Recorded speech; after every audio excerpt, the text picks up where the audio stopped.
गिबियावनो बयखौबो बड' निउस इउटुब चेनेलनि गोदान खौराङाव बरायबाय। नोंथांमोननि थाखाय बे समाव माखासे खौरां लाबोदों। भिडिअखौ जोबजासे नायलांनो दाबाव आरो चेनेलाव गोदानब्ला अन्नानै साबस्क्राइब खालामना बेल आइकनआ अलाव होनानै ला आरो भिडिअखौ लाइक कमेन्ट शेयार खालामनो गुरै खावलायबाय। दानिया फैदो दिनैनि खौराङाव। गिबि खौराङाव दङ बिटिआरनि खुंथाय गोआव थानाय प्रमद बर'नि इउपिपिएल दोलोनि थाखाय गेदेर खहा। इउपिपिएल दोलोनि गोबां हेफाजाबगिरि रायजो राजाफ्रा बिपिएल दोलोआव आगान सुरदों। चिरांनि निसिमा बियाबाव इउपिपिएल दोलोनि गोबां हेफाजाबगिरि रायजो राजाफ्रा बिपिएमनि एमसिएलए जेम्स बसुमतारी बाहागो लानायाव जइन जायो। मख'नो गोनांदि बे समाव इउपिपिएल दोलोनि थाखाय चिराङाव गेदेर खहा बुंनो हायो। परिबर्तन स्लगानजों बिटिआर दखल खालामनाय इउपिपिएल दोलोआ सरकार सालायनाबो गावनि दोलोनि रायजो राजाफोरखौ गोजोन होनो हायाखै नामा? बे मोनसे गेदेर सोंलु सिखारदों।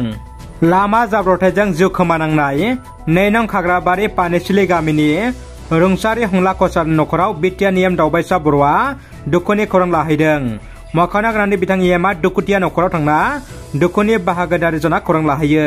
सेडलि चिरां दखरा दुलाराय बर' फरायसा आफादा गुरुबासा दालाय आफाद एबसुनि सिङाव थानाय गुरुबासा गोजौसिन गेजेरारि फरायसालिनि थाखो 12 फरायसाफोरखौ लानानै फरायनायनि सोमोन्दै सावरायनाय जायो।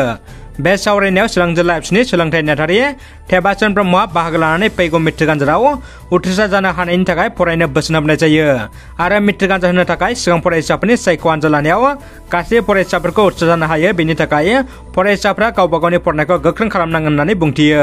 बे हाबाफारियाव बाहागो लानो हायो फरायसालिनि गोरायुं रन्जित कुमार औवारि, सिडली चिरां दखरा एबसुनि आफादगिरि रैरुब बसुमतारी, गाहाय नेहाथारि देरहासार दैमारि, बुंथिगिरि कामेश्वर बसुमतारी आरो गुरुबासा दालाय आफाद एबसुनि आफादगिरि आन्दलन बसुमतारीजों लोगोसे गाहाय नेहाथारि आरो बिबानगिरि बिथांमोना।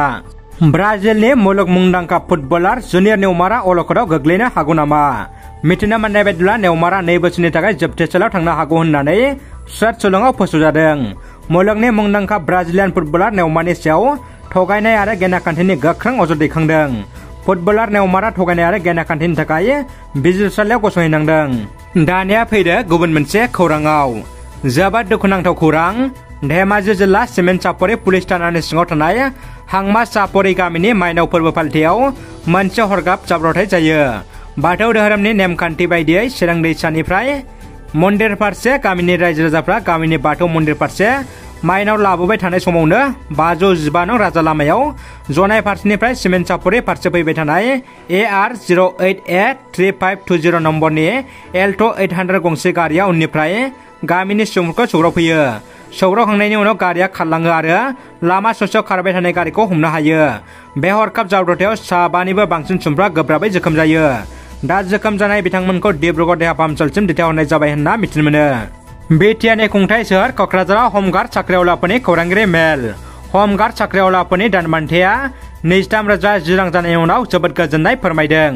अल आसाम ट्रेन हमगार्ड गौतम क'क्राझार जिल्ला कमिटिनि बानजायनायाव क'क्राझार खुंफुनाय मोनसे खौरांगिरि मेलनि गेजेरजों आसामनि गिबि मन्थ्रि डक्टर हेमन्त बिश्व शर्मानिसिम साबायखर बावहरदों। डिब्रुगड़नि जिल्ला हान्थामेला बिफाननि जुनियर एसिस्टेन्ट डिटि मणि गगৈ आरो गेजेरनि सुबुं एबा सोमोन्दो खालामनानै होग्रा पंकज सैकिया मुंनि सुबुंखौ लामानि टेक्सखौ अफलाइनआव होनायनि खाबु खालामनानै होनायनि मुङाव अजद होग्रानिफ्राय घुस महरै दाबिनाय रांखौ लानाय समावनो directorate of vigilance and anti करापसन आसामनि मोनसे हानजाया हमदों। दानिया फैदो जोबथा खौराङाव। फाहामथाय होग्रा सेलेनाव मैला बिजानु मोन्दों। आइजो बेरामनि सासे डाक्टारा फेसबुकआव थोंजों फैनानै देहानि फाहामथायाव बाहायग्रा सेलेननि सोमोन्दै सांग्रांथि होदों।